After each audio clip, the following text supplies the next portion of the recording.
अब हम पढ़ेंगे अज्ञे की कहानी रोज़ का सारांश कि एक अज्ञे की कहानी ये नारी जीवन की त्रासदी का किस प्रकार से वर्णन करती है, उसकी अभिव्यक्ति इस कहानी में हम देखेंगे।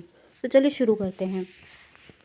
कहानी के पहले भाग में मालती द्वारा अपने भाई के औपचारिक स्वागत का उल्लेख है, जिसमें कोई उत्साह नहीं है बल्कि कर्तव्य पालन की औपचारिकता अधिक है।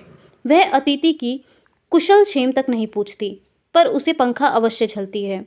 उसके प्रश्नों का संक्षिप्त उत्तर देती है। बचपन की बातूनी चंचल लड़की शादी के 2 वर्षों बाद इतनी बदल जाती है कि वह चुप रहने लगती है। उसका व्यक्तित्व बुझ सा गया है। अतिथि को उस घर के ऊपर कोई काली छाया मंडराती हुई लगती है।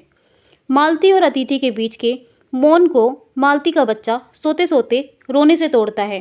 वह बच्चे को संभालने के कर्तव्य का पालन करने के लिए दूसरे कमरे में चली जाती है। अतिथि एक तीखा प्रश्न पूछता है, तो उसका उत्तर वह एक प्रश्नवाचक से देती है, मानो उसके पास कहने के लिए कुछ नहीं है। यह आचरण उसकी उदासी, उबाहट और यांत्रिक जीवन की यंत्रणा को प्रकट करता है। 2 वर्षों के वैवाहिक जीवन के बाद नारी कितनी बदल जाती है, यह कहानी के इस भाग में प्रकट हो जाता है। कहानी के इस भाग में मालती कर्तव्य पालन की औपचारिकता पूरी करती हुई प्रतीत होती है, पर उस कर्तव्य पालन में कोई उत्साह नहीं है, जिससे उसके नीरस, उदास, यांत्रिक जीवन की ओर संकेत होता है। अतिथि से हुए उसके संवादों में भी एक उत्साहहीनता और ठंडापन है। उसका व्यवहार उसकी द्वंद्वग्रस्त मनोदशा का सूचक है। इस प्रकार कहानीकार बाहरी स्थिति और मनः स्थिति के संश्लिष्ट अंकन में सफल हुआ है। रोज कहानी कि दूसरे भाग में मालती की अंतर्द्वंद्वग्रस्त मानसिक स्थिति, बीते बचपन की स्मृतियों में खोने से एक असंज्ञा की स्थिति, शारीरिक जड़ता और थकान का कुशल अंकन हुआ है। साथ ही उसके पति के यांत्रिक जीवन, पानी, सब्जी, नौकर आदि के अभावों का भी उल्लेख हुआ है। मालती पति के खाने के बाद दोपहर को 3 बजे और रात को 10 बजे ही भोजन करती है, और यह रोज का क्रम है। इसकी जानकारी भी पाठकों को यहाँ पर मिलती है। बच्चे का रोना, मालती का देर से भोजन करना, पानी का नियमित रूप से वक्त पर न आना, पति का सवेरे डिस्पेंसरी जाकर दोपहर को लौटना और शाम को फिर डिस्पेंसरी में रोगियों को देखना, यह सब कुछ मालती के जीवन में रोज एक जैसा ही घटित होता है। घंटा खड़कने पर समय की गिनती करना मालती के नीरस जीवन का सूचक है। ये बताता है कि समय काटना उसके लिए कितना ज़्यादा कठिन होता जा रहा है। इस भाग में मालती, महेश्वर, अतिथि के बहुत कम क्रियाकलापों और अत्यंत संक्षिप्त संवादों के अंकन से पात्रों की बदलती मानसिक स्थितियों को प्रस्तुत किया गया है, जिससे ये लगता है कि लेखक का अधिक ध्यान बाहरी दृश्य के बजाय अंतर्दृश्य पर ही है। कहानी के तीसरे भाग में महेश्वर की यांत्रिक दिनचर्या, अस्पताल के एक जैसे ढर्रे रोगियों की टांग काटने या उसके मरने के नित्य चिकित्सा क्रम का पता चलता है, पर अज्ञे का ध्यान मालती के जीवन संघर्ष को चित्रित करने पर ही केंद्रित है। इसलिए उसकी गतिविधियों तथा उसकी मनः स्थितियों के अंकन पर लेखक ने अधिक ध्यान दिया है। महेश्वर और अतिथि बाहर पलंग पर बैठकर गपशप करते रहते हैं और चांदनी रात का आनंद लेते रहे, पर मालती घर के अंदर बर्तन मांजती रही। क्यों? क्योंकि यही उसकी नियति थी। बच्चे का बार बार पलंग से नीचे गिर पड़ना और उस पर मालती की चिड़चिड़ी प्रतिक्रिया मानो पूछती है कि वह बच्चे को संभाले या बर्तन मले। ये काम नारी को ही क्यों करना पड़ता है? क्या यह उसकी नियति नहीं है? क्या यही उसकी नियति है? इस अचानक प्रकट होने वाली जीवन इच्छा के बावजूद कहानी का मुख्य स्वर चुनौती के बजाय समझौते का और मालती की सहनशीलता का है। इसमें नारी जीवन की विषम स्थितियों का कुशल अंकन हुआ है। बच्चे का सोते सोते पलंग से गिरना उसके लिए सामान्य बात है, क्योंकि रोज ही तो ऐसा होता है। बच्चे की चोटें भी मामूली बात है, क्योंकि उसे जो चोटें हैं वो रोज लगती रहती हैं। मालती के मन पर लगने वाली चोटें भी चिंता का विषय नहीं है। क्यों? क्योंकि वह रोज इन चोटों को सहती रहती है। रोज की ध्वनि कहानी में निरंतर गूंजती रहती है। कहानी का अंत 11 बजने की घंटा ध्वनि से होता है, और तब मालती करुण स्वर में कहती है, 11 बज गए। उसका घंटे गिनना उसके जीवन की निराशा और करुण स्थिति को प्रकट करता है। रोज अज्ञे की चर्चित कहानी है, जो विप्थगा शीर्षक कहानी संकलन के पहले संस्करण में छपी थी। बाद में गैंग्रीन शीर्षक से भी विप्थगा के 5वें संस्करण में प्रकाशित हुई। इस कहानी का उद्देश्य एक विवाहित युवती के जीवन चित्रण के माध्यम से नारी के सीमित संसार में घुटन और उसकी उदासी का चित्रण है। कहानी का शीर्षक भी मालती की रोज एक ढर्रे पर चलती दिनचर्या और उबी हुई जिंदगी की ओर संकेत करता है। वह अतिथि के प्रश्नों के संक्षिप्त उत्तर मात्र देती है, स्वयं उससे कोई प्रश्न नहीं करती। उसके पास मानो कहने के लिए कुछ नहीं है। उसके मौन को उसका बच्चा सोते सोते रोकर तोड़ता है। वह उसे संभालने के कर्तव्य पालन में लग जाती है, मानो वह कर्तव्य पालन के लिए ही बनी हो। पर उस कर्तव्य पालन में कोई उत्साह नहीं है। इससे अतिथि को लगता है कि उसके आने से मालती को कोई खुशी नहीं हुई। इस आशय के प्रश्न का उत्तर वह एक प्रश्नवाचक हूँ में देती है।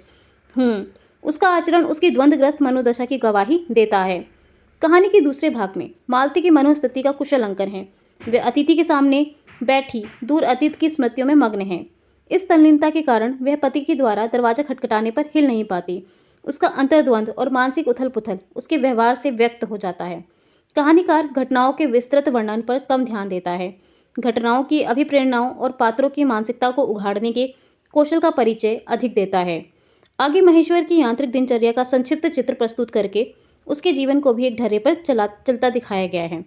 पहाड़ी स्थानों के अभावों और सीमित वातावरण की यंत्रणाओं को महेश्वर के माध्यम से प्रस्तुत किया गया है।